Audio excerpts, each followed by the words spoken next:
থেকেও ককাটেল পাখিকেই মানুষ সবচেয়ে বেশি পালন করে থাকে। তবে এর পেছনে রয়েছে এদের বন্ধুত্বপূর্ণ আচরণ, কিউট নাচানাচি আর অসাধারণ সুরে শিস দিয়ে ডাকার ক্ষমতা।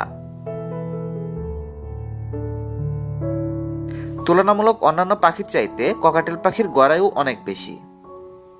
এমন অনেক ককাটেল রয়েছে যারা 25 বছর পর্যন্ত বেঁচে থাকে।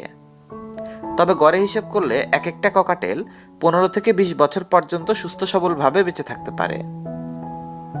তবে সেজন্য এদেরকে সঠিক যত্ন ও পরিচর্যা করাতে হয়। এগুলোর উপর এদের জীবনকালটা অনেক নির্ভর করে। ককাটেল পাখি সম্পর্কে আশ্চর্য করা আরও একটা বিষয় হলো, এরা যতটুকু না কথা বলতে পারে তার থেকে অনেক ভালো সুর করে শিস বাজাতে পারে। শিস দেয়া পাখিগুলোর মধ্যে এদের মতো সুন্দর ডাক এবং সুর অন্য কোনো পাখি তৈরি করতে পারে না।